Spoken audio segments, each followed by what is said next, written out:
Billionaire pretends to be in coma to test Fiancée, but the Maids' Toddler does the unthinkable. Before I tell you this story, take a deep breath. You'll need it. Because what I'm about to share isn't just a story about wealth, or betrayal, or love. It's about a 3-year-old girl named Lily who walked into a hospital room with a crayon drawing clutched in her tiny fist, and said 4 words that cracked a grown man wide open. Her mother was a maid. A woman who cleaned marble floors and polished chandeliers in a house that wasn't hers. Her daughter had never owned a toy that wasn't second-hand. And yet, somehow, this little girl, this child who had almost nothing, understood something about love that a 34-year-old woman with a diamond ring on her finger never did. The billionaire in that hospital bed had everything money could buy. But he was about to discover that the most expensive thing in the world isn't a penthouse or a private jet. It's someone who stays when they have every reason to leave. Stay with me, because the ending will change how you see love forever. Hey friend, come sit with me for a moment. Tonight's story is one I've been holding close to my chest for a while, because some stories deserve to be told slowly, carefully, like you're carrying something fragile across a room. Drop your city in the comments right now. I want to know who's watching tonight. Whether you're in a quiet bedroom, a late-night kitchen with the lights low, or sitting in your car because the house felt too loud, I see you. And if stories like this one heal something in you, something you didn't even know needed healing, please subscribe. Because we tell stories here that remind you what matters. And tonight what matters is everything.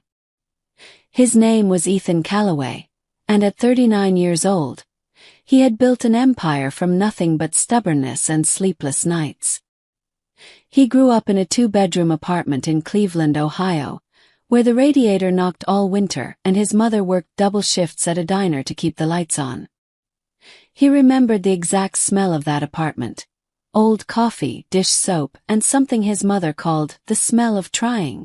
He'd never forgotten it. Even now, in his penthouse suite that overlooked the entire city skyline, he sometimes opened a window at night just to smell the cold, ordinary air, just to remember where he came from. By 39, Ethan Callaway owned 4 companies, 2 private jets, and a house so large it had its own name, Ashford Estate. He had been on the cover of 3 business magazines. He had shaken hands with heads of state. He had closed deals in Tokyo, Dubai, and London, sometimes all in the same week. But ask him what he was proudest of, and he'd pause. Just long enough to be honest. The people I kept, he'd say quietly. That's the only thing that matters. The people you managed to keep. He wasn't a cold man. People assumed he was, because cold is what the world expects from powerful men. But those who worked closely with him knew differently. They knew he remembered every employee's birthday. That he had once delayed a merger, a billion-dollar merger, because his head of operations had a daughter in the hospital and he refused to close a deal while the man's mind was somewhere else. They knew he kept a photo in his desk drawer that wasn't of a yacht or a trophy. It was a worn, slightly creased photo of his mother in her diner uniform, laughing at something off camera. Laughing like nothing in the world could touch her.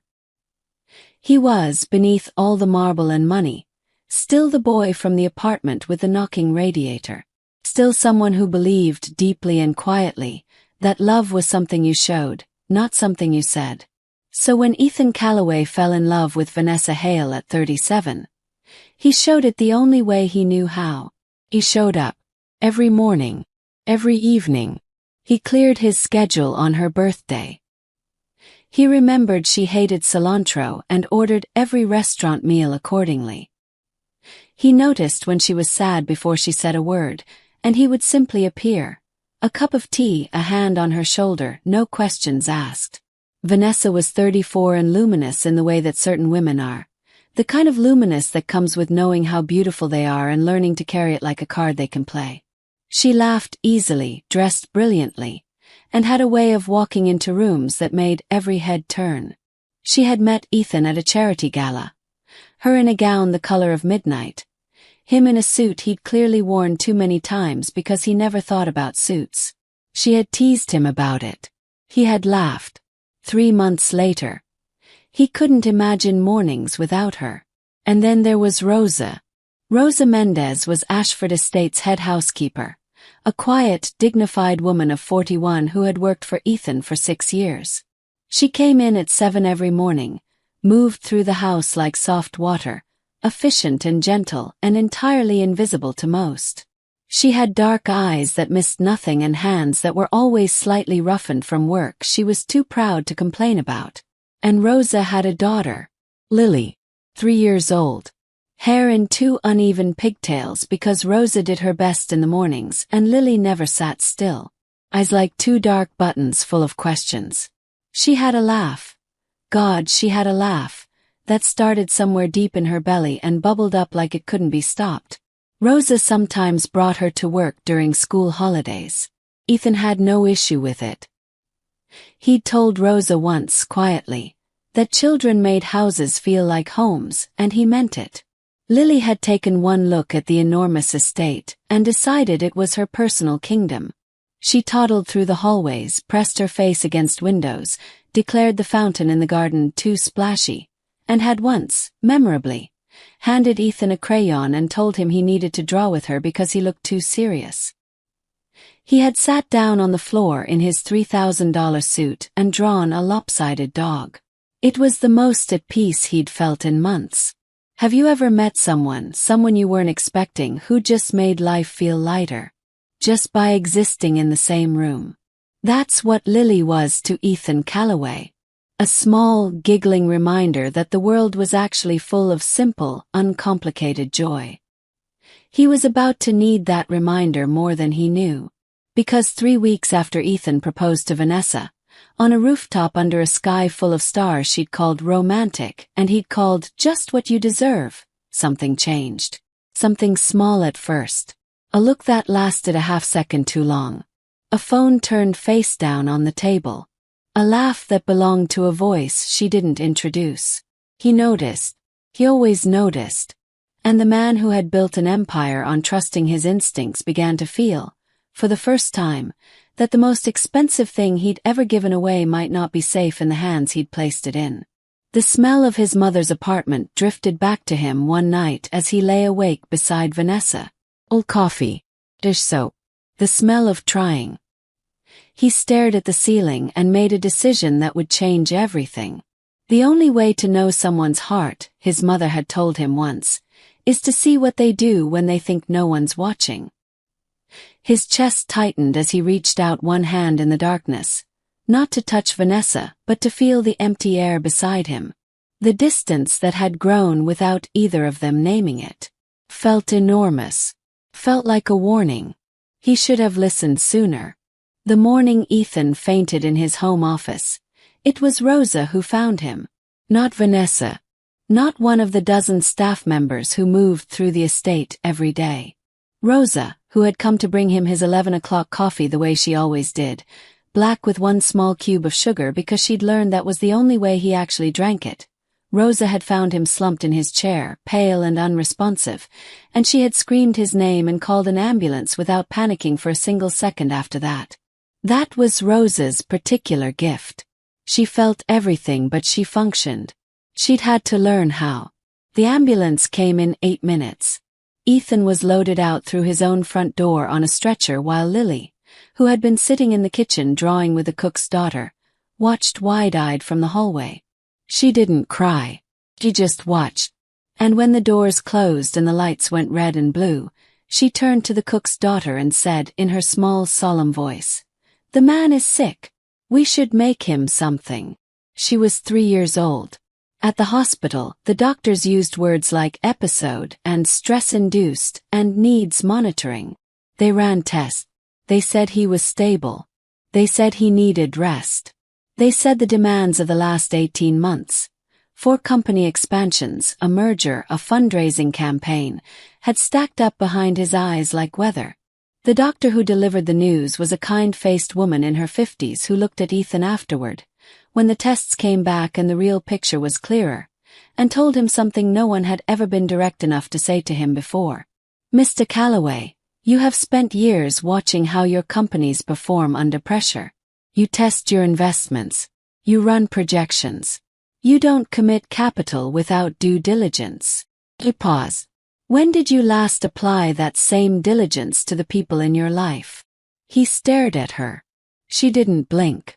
You're not fragile, but you're not indestructible either. And I suspect you're not entirely sure who around you knows the difference. He lay in that hospital room after she left, staring at the white ceiling, and felt the idea arrive slowly, the way his best ones always did. Not as a lightning bolt, but as a quiet, certain knowing. What would they do if I weren't there to see it? Vanessa came that evening, and she was exactly as he'd expected her to be. Beautiful, concerned, her hand on his arm, her voice soft with the right words in the right order. She smelled like her perfume, the one that cost $900 a bottle and that he had once loved unquestioningly. She told him she'd been so scared. She told him he needed to rest. She told him she'd handle everything. She did not ask him how he felt. Not once, in 37 minutes, did she ask him how he actually felt. Rosa came the next morning on her way to work, because she said she couldn't start the day without knowing he was all right. She had Lily with her because the school holiday playgroup had been cancelled. Lily walked in, looked at Ethan in his hospital bed with all his wires and monitors, and crossed both tiny arms over her chest with an expression of deep professional concern. "You look tired," she announced. "I am," Ethan said. And it was the most honest thing he'd said in days. "Mama says when you're tired you have to drink water and be quiet." Lily tilted her head. "Are you being quiet?" "Not enough," he admitted. She nodded, apparently satisfied, and climbed into the chair beside his bed, which took 3 attempts and Rosa's quiet assistance, and opened her backpack. She produced a notebook and her crayon set, arranged them with the seriousness of someone setting up a workstation, and said, "I'll draw. You be quiet." Rosa looked at Ethan over Lily's head. Her eyes were soft and a little wet, and she turned away before he could say anything. He watched Lily draw for 11 minutes. He didn't check his phone once. Have you ever had someone sit with you? Not to say anything, not to solve anything, just to be there? Just to make the room feel less empty. Sometimes the smallest people carry the biggest kind of love. The kind that doesn't perform. The kind that just shows up with its crayons and stays. That was Lily. The plan formed in Ethan's mind over the following 48 hours like something inevitable. He spoke to his doctor. He spoke, in absolute confidence, to his most trusted attorney. And he spoke last to Rosa. She stood in his hospital room with her hands folded and listened to everything he said without interrupting. When he finished, there was a long quiet. Outside the window it had started to rain, soft and gray. The kind of rain that makes the whole world feel like it's whispering. "You want to know who stays?" Rosa said finally. Not a question. "Yes." She was quiet again. Then, "What do you want from me?" "I need someone to keep watch," he said. "Someone who sees things clearly. Someone who..." He stopped, chose his words. "Someone who has never once let me down." She looked at him for a long moment. Something moved behind her eyes. Something complicated. Something she folded away carefully before she nodded. "All right," Rosa said. The rain pressed soft against the glass. Somewhere down the hall, a machine beeped its steady, faithful beat. His chest pulled tight, not with fear, but with a particular ache of a man who has realized too late that the people worth keeping have sometimes been right in front of him all along. The story released to the public was this. Ethan Calloway had suffered a neurological episode. He was in a medically induced state of reduced consciousness. Not a coma, the doctors were careful to say, but a deep, monitored rest that looked from the outside very much like one. He would recover. The timeline was uncertain. He needed quiet. 3 people knew the truth. Ethan, his attorney Marcus, and Rosa. Ethan lay in a private hospital suite on the 4th floor, breathing evenly, eyes closed behind lids that held more awareness than anyone suspected. A specialized monitor had been calibrated to display numbers that were real. He was healthy, his vitals were fine, but the attending nurse on his case was a woman named Dr. Park who had agreed to a very particular arrangement. She told no one what she knew. She simply watched over him, made sure he was comfortable, and changed nothing about his routine. What changed was everything else. Vanessa arrived on day one with flowers, white lilies which Ethan actually hated, but she had never asked, and a cashmere blanket in the exact shade of gray that looked best on camera. She set them up beautifully. She sat beside his bed and held his limp hand and said tender things in a voice that trembled in a way that was, Ethan thought from behind his closed eyes, extremely well-timed. A nurse came in. Vanessa's voice broke perfectly. The nurse murmured something kind. Vanessa accepted the comfort graciously. When the nurse left, Vanessa's hand loosened on his. He felt her reach for her phone. He heard the tap of typing.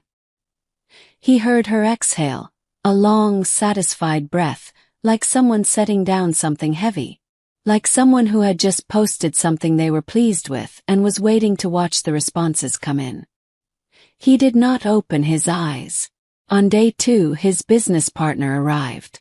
A blustering, well-meaning man named Gerald who sat in the chair and talked at Ethan for 20 minutes about the quarterly projections, apparently deciding that business updates were the most comforting thing to offer a man in a hospital bed. Ethan filed it away. Gerald was not changed by crisis.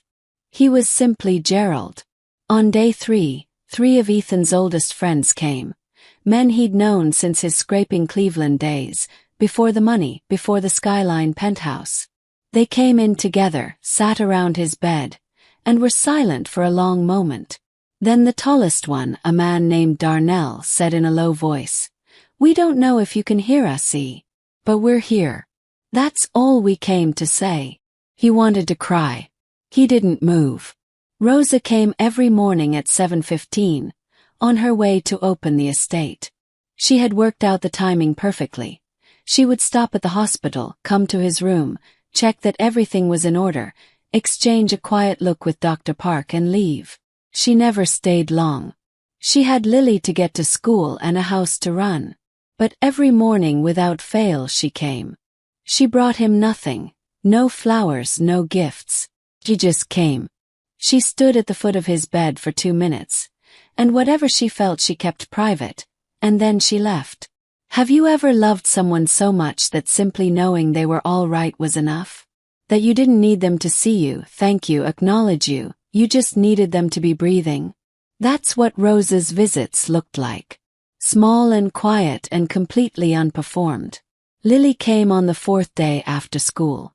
Rosa brought her in the evening, and the little girl walked to Ethan's bedside, studied his face for a very long time, and then, without being asked, without explanation, she reached into her backpack and pulled out a drawing.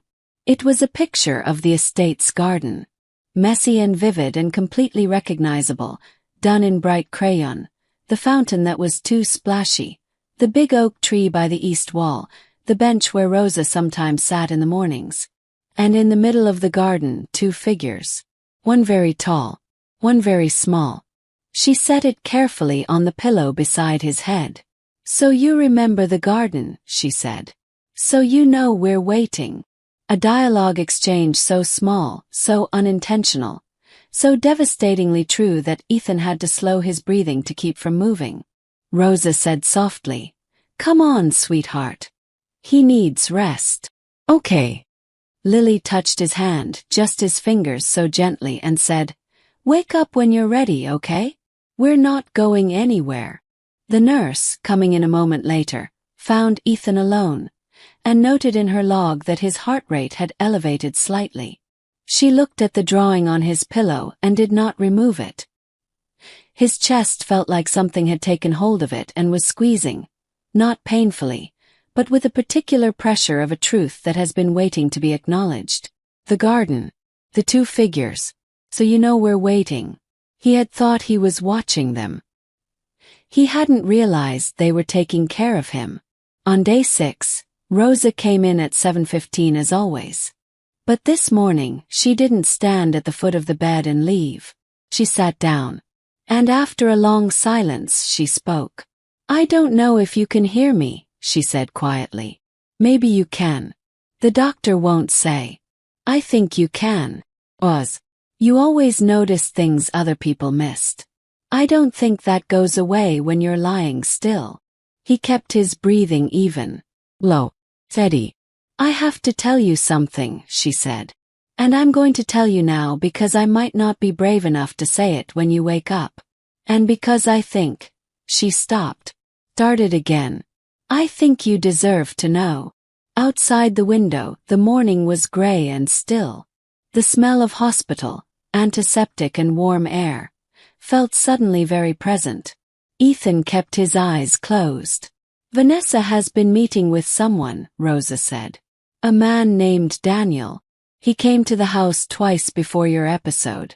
She introduced him as a college friend, but..." A pause, careful, measured. "The way she looked at him wasn't the way you look at a college friend." Long beat. "I didn't say anything because I wasn't sure. Because I know what it costs to say something wrong about someone a person loves. I know how much you love her. I didn't want to." Her voice caught. "I didn't want to be the one who..." She stopped. "I'm sorry," she said. "I should have told you earlier. I kept thinking it was nothing. I kept deciding it could wait. And then you ended up here and I thought..." Her voice dropped very low. "What if the weight you were carrying was partly things people weren't telling you? What if silence is its own kind of harm?" The rain had started again outside, soft and persistent, the same gray rain that had been coming and going all week. It pressed against the window like something patient. Have you ever kept a truth from someone because you loved them and couldn't bear to be the one who hurt them? Have you ever confused protecting someone with deceiving them, even with the best intentions in the world? Rosa had carried this for weeks. Not out of cowardice. Out of a fierce, private tenderness for a man she had watched work himself half to death in service of a life that was, perhaps, not as solid as he believed. Her silence had been wrong. She knew that. But it hadn't come from nowhere. She stood up after a moment, smoothed her uniform jacket, and picked up her bag. "I'll see you this afternoon," she said. "Lily wants to bring you another drawing. She's been working on one since yesterday." He paused at the door. "She drew you into it," Rosa added very quietly. "Every picture she draws now, you're in it somewhere. She says you need to know what you're coming back to." Left. Ethan lay still for a very long time. There was a peculiar sensation in his chest, the feeling of a thing that has been half known finally becoming fully known. Like a key turning in a lock you didn't realize was closed. Vanessa and Daniel. He had known on some wordless level for weeks. He had felt the distance growing. He had told himself it was stress, business, the particular friction that comes before a wedding. He had chosen not to see it because seeing it would have meant dismantling something he had invested everything in. He thought about what his doctor had said. When did you last apply that same diligence to the people in your life? He thought about Lily's drawings. About the garden with the two figures. About "So you know we're coming back." He thought about Rosa, who had watched over him for 6 years, who had missed nothing, who had kept his trust at the cost of her own peace of mind. And he thought about what love actually looked like when it wasn't performing. When it wasn't choosing the right flowers or the right voice or the right angle for a post. When it was just a woman sitting in a hospital chair at 7 in the morning saying the hardest thing she'd ever had to say because she thought he deserved to hear it. His chest pulled so tight it almost hurt. She thought he deserved to know. That was it. That was the whole thing. In 12 words, Rosa had given him more than Vanessa had in 18 months. Marcus came on day 8 with the information Ethan had quietly asked him to gather. He sat in the chair with his briefcase and said nothing for a moment, the way lawyers do when they are about to say something that costs them. Then he opened his briefcase and set a single folder on the bedside table. He spoke in a low, level voice. He described without drama what he had found. Vanessa and Daniel Mercer had been in contact, continuously, for 4 months. Not a rekindled friendship. Not an innocent connection. Something else. Something that had been happening in the margins of Ethan's life, in the spaces between his schedule and his attention, in the hours he spent in meetings and on flights and across boardrooms in cities that weren't home. There was more. In the week since Ethan's episode, while his digital access was essentially paused, Vanessa had made 3 calls to a financial advisor. Not her own. The one who managed his personal accounts. She had asked twice in these calls about the structure of their prenuptial agreement, about what it would mean if the wedding were to proceed while Ethan was incapacitated, about timelines. Marcus set the folder down and looked at his hands. She hasn't done anything illegal, he said. But she's asked questions that a woman in love doesn't ask. Ethan lay still. I'm sorry, Marcus said, and meant it in the particular way that people mean it when they're sorry for something they had no part in. After Marcus left, the room was very quiet. The afternoon light came through the window at an angle, catching the dust motes in the air, making them float golden and slow. Ethan watched them through the sliver of his eyelids. He had come from nothing. He had built everything. He had given his trust to a woman who had, he now understood, never fully given hers in return. She had seen what he offered, the estate, the access, the life, and she had made a calculation. He had been the variable. She had been the constant. And the constant had not changed. Have you ever built something carefully, something you believed in entirely, and then watched it become something you didn't recognize?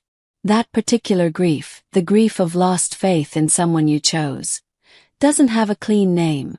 It sits in you quietly and takes up a great deal of room. He thought about his mother in her diner uniform, laughing, the smell of trying.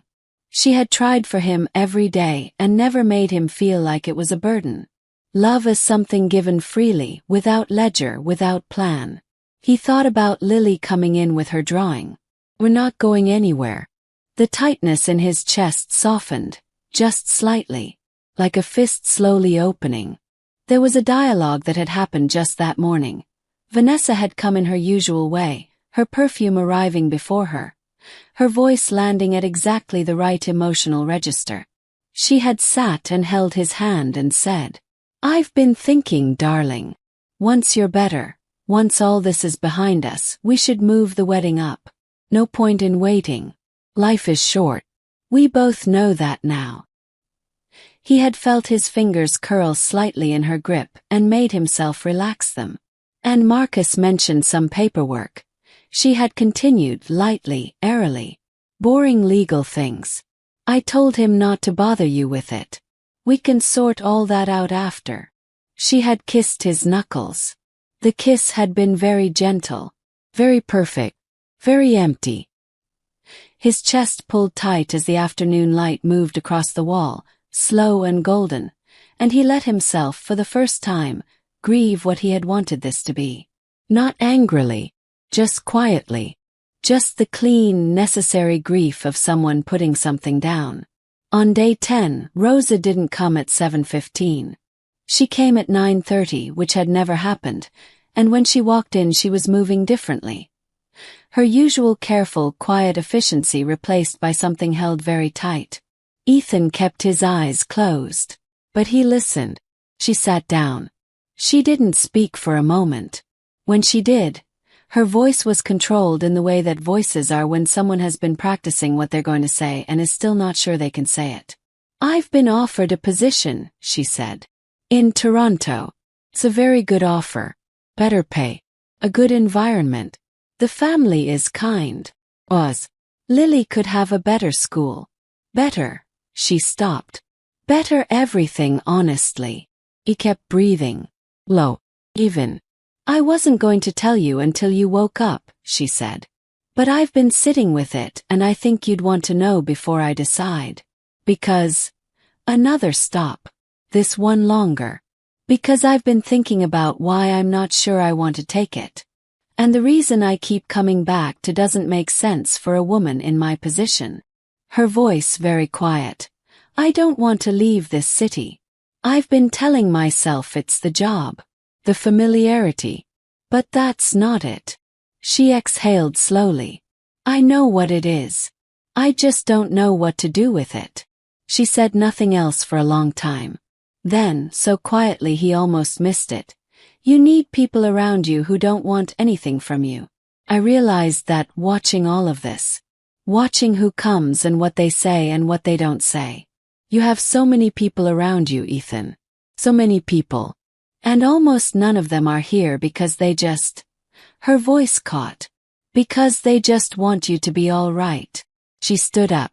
Lily left you something, she said, and set something on the pillow beside his head. He felt the slight shift of the mattress. She made it last night. She wouldn't sleep until it was finished. Rosa walked to the door. I haven't told them about Toronto yet, she said. I was waiting. Beep. I don't know what I was waiting for. Left. Ethan opened his eyes. He looked at the pillow beside him.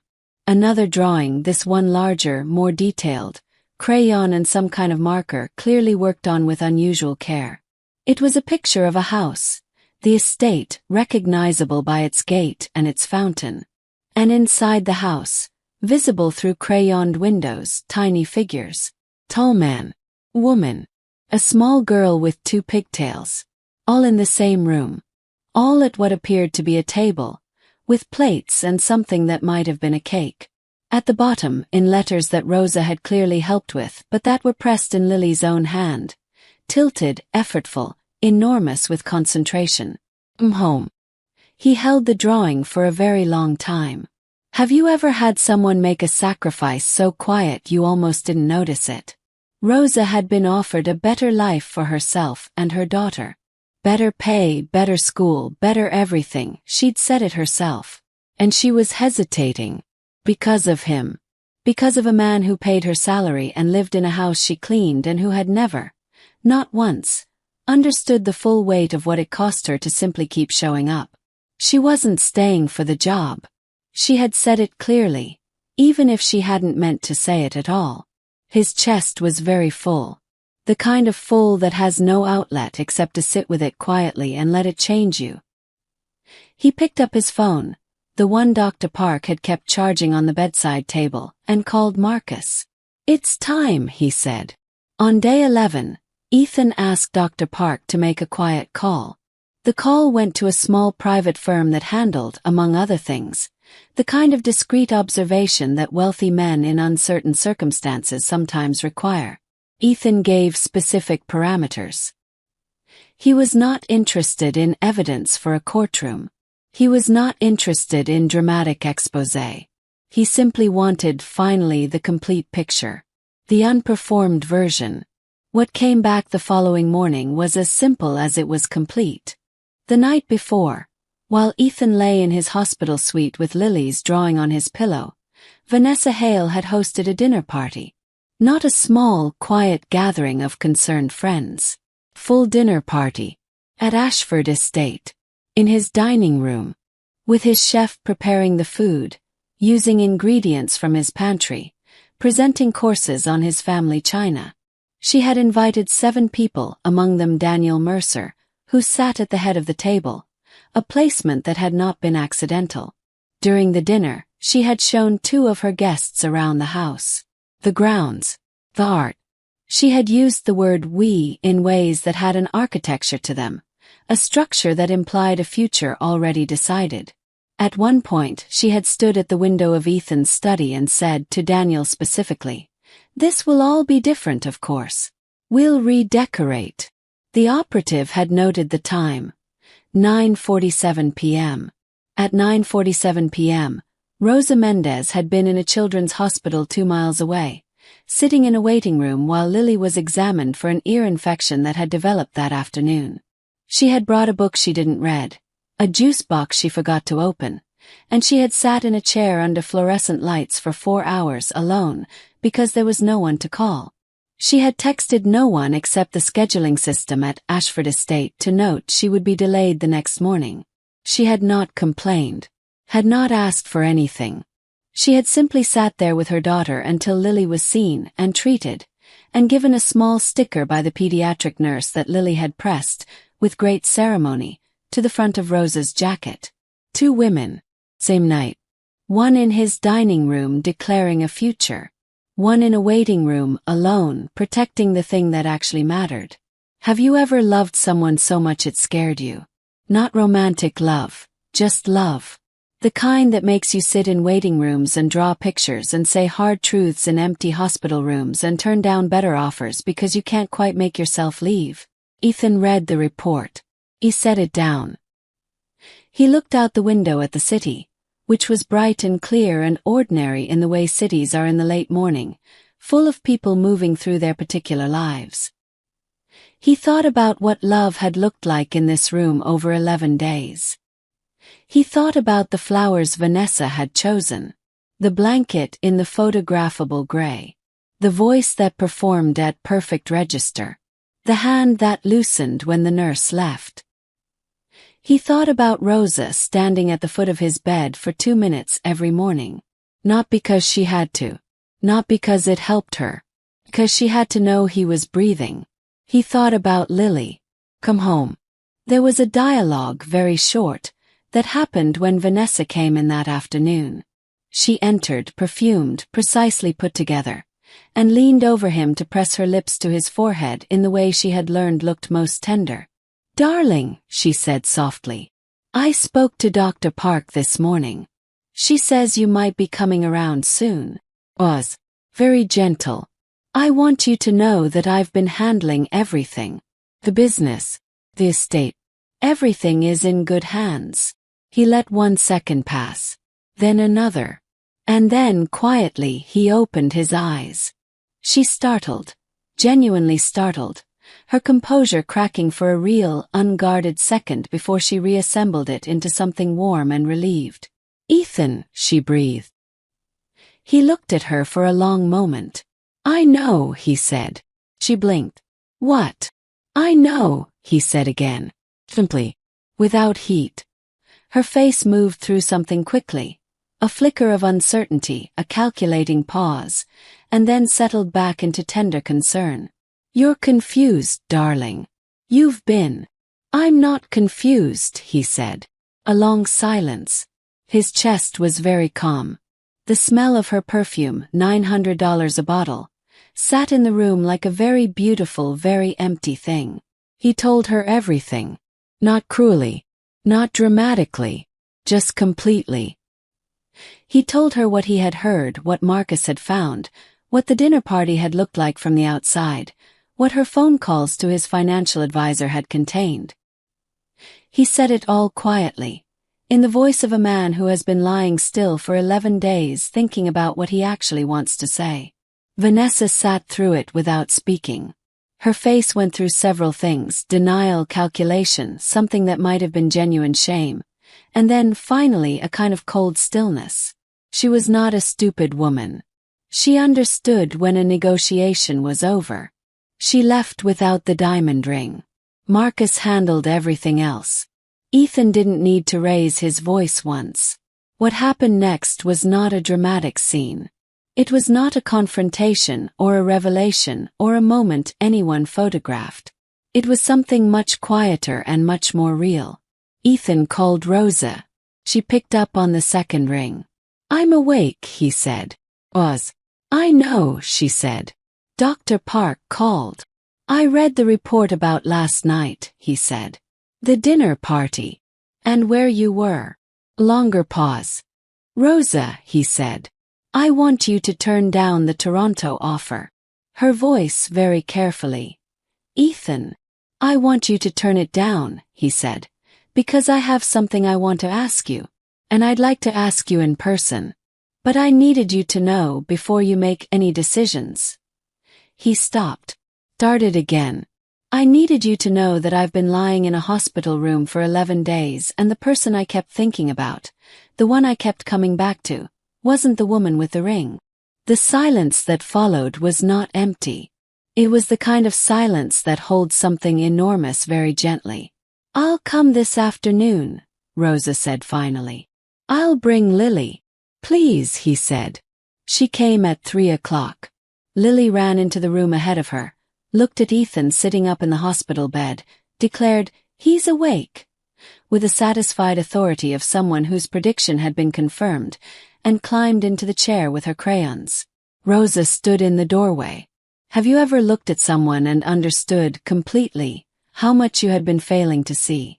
Not because you were blind, but because seeing them fully would have meant understanding something about your own life that you weren't ready for.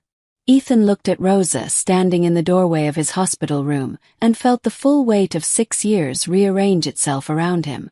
6 years of her quiet, her steadiness, her entirely unperformed faithfulness. 6 years of her simply being the most honest presence in his life. He said, "I think I've been in love with you for a very long time and I didn't know how to see it." She looked at him. "That's the most complicated sentence I've ever heard you say," she said. "I practiced it," he admitted. Her mouth moved. The smile came slowly, the way her real ones always did. Not arranged, not performed, just something that happened to her face when she couldn't help it. "Mama," Lily said from the chair without looking up from her drawing, "the man is saying something important. You should listen." Rosa looked at her daughter. A sound escaped her. Half laugh, half the kind of thing that comes just before tears. "I'm listening," she said. "I'd like to start over," Ethan said. "Slowly. Honestly. If you're willing." Rosa was quiet for a moment. Outside the window, the afternoon light was soft and golden, the same unhurried light that finds its way into rooms where important things are being said.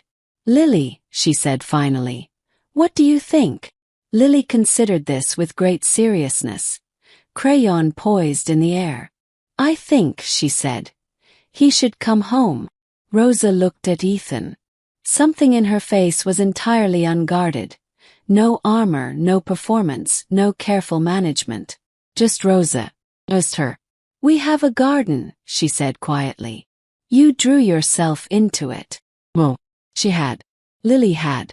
They had drawn him into a life that was already full of something real, and he had been too busy performing the life he thought he was supposed to want to see it. The tears came quietly. He didn't try to stop them. Lily, looking up at this, reached into her bag with great purpose and produced a fresh piece of paper and a yellow crayon. "I'll draw the ending," she said. And she did. That drawing, a house, a garden, a fountain, 3 figures in the late afternoon light, hung on the wall of Ethan Calloway's home office for the rest of his life. Not in a frame from a gallery. In a plain wooden frame from a craft store, slightly crooked, hung at a height that only made sense if the person who'd placed it was roughly 3 feet tall. He never straightened it. He always said it was perfect the way it was. Because love, real love, is never quite symmetrical. It's never perfectly framed. It's a little crooked, a little uneven, done in crayon by someone who didn't know they were making something that would last. It lasts anyway. It lasts because it was real. You've just sat with one of the hardest truths there is. That love doesn't always look the way we expect. It doesn't always arrive wearing the right clothes or saying the right things. Sometimes it shows up in a uniform with tired hands and a daughter in tow, and it stays without asking for anything. Sometimes it's 3 years old and holding a crayon and saying come home like it's the simplest thing in the world. And sometimes, if we're very lucky, we wake up before it's too late. You don't have to be a billionaire to have missed someone who was right in front of you. You don't have to be in a coma to have kept your eyes closed. We all do it. We all at some point reach for the shiny and the performed and the beautifully arranged, and miss the quiet, steady, undecorated love standing at the foot of our bed. So I want to ask you something. Who in your life deserves to hear I love you right now? Not the person you think you're supposed to say it to. The person who shows up. The person who comes with crayons and drawings and hard truths said quietly in empty rooms. The person who stays when staying costs them something. Go tell them. Not tomorrow. Right now. Tonight. If this story moved you, if it reached into your chest and rearranged something, please give it a like. Helps more people find these stories. Tag someone in the comments who needs to hear this today. Even just their name. Especially just their name. And if stories like this one are what you've been looking for, the kind that remind you what's real, subscribe. 'Cause we have more. So much more. Our next story. It's about a grandmother who kept a secret for 60 years.